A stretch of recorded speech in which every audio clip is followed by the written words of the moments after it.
Of all the foods that are harmful to health, perhaps the very worst of all is cheese. New at 6, a surprising health alert tonight. Quite surprising. A group of doctors says something most of us keep in our refrigerator regularly may actually lead to breast cancer. And the story is almost unbelievable considering how many people enjoy dairy products. But this is disturbing health news, especially for all of the cheese lovers out there. More than 12,000 doctors now across the country are calling on the FDA to put a cancer warning label on all cheese products. Dr. Deborah Wilson with the Feathers Foundation and Circle L Ranch is sounding the alarm. The alarm is about the risk of eating particularly cheese. She's one of 12,000 doctors trying to get the FDA's attention when it comes to cheese products. That is associated with a higher risk of not only getting breast cancer, but dying of breast cancer if you have breast cancer. It's particularly American cheese, cheddar cheese, and cream cheese. I wouldn't eat it. Breast cancer remains one of the leading causes of death in women, and now we're learning that this may play a role in that. This Breast Cancer Awareness Month, a group of more than 12,000 doctors is sounding the alarm about a new risk. This is a concern for every woman, not just someone who's had a diagnosis. That concern, cheese. Doctors say the high-fat dairy product contains high levels of estrogen, which research shows can lead to increased risk of both diagnosis and death from breast cancer. One study showing women who consumed the most cheese had a 53% higher risk of getting the disease. That's why the Physicians Committee for Responsible Medicine is urging the FDA to put cancer warning labels like this on cheese. There's enough evidence here to ask or suggest that women should go ahead and pass on the cheese.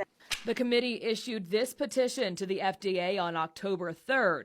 No response so far, though it has generally opposed adding warning labels to foods and drinks. Crosby, however, is optimistic about the plea, hoping it will require manufacturers to do more to promote breast cancer awareness than just slap a pink ribbon on products. Which makes it look like these foods might be beneficial for breast cancer, or at the very least not harmful, when really it appears that the opposite is true. It just sends my blood pressure up a little bit. Cheese is very high in calories. It's very high in fat, 70% fat, 70. And most of that fat is in the form called saturated fat. That's the fat that raises your cholesterol and is linked to Alzheimer's disease. You know, cheese is, cheese averages 60 to 70% fat.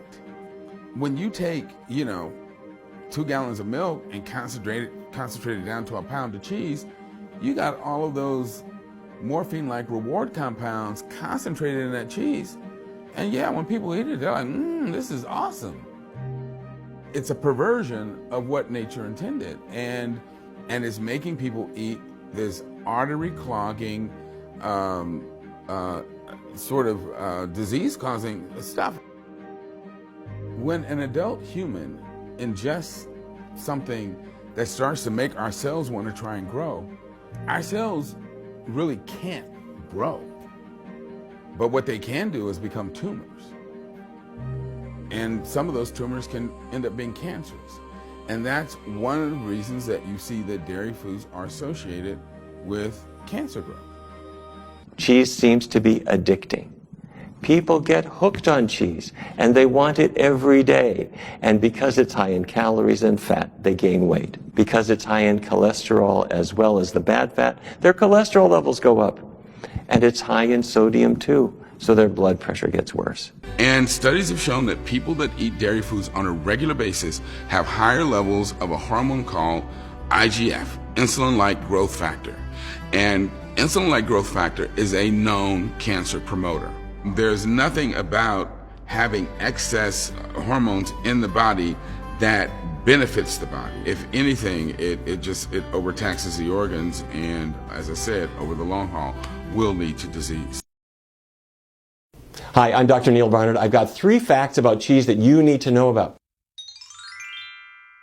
The first is, if somebody hasn't washed their feet in a good long time, you don't want to sit too near them. That's because Brevibacteria on their skin are producing these smelly compounds.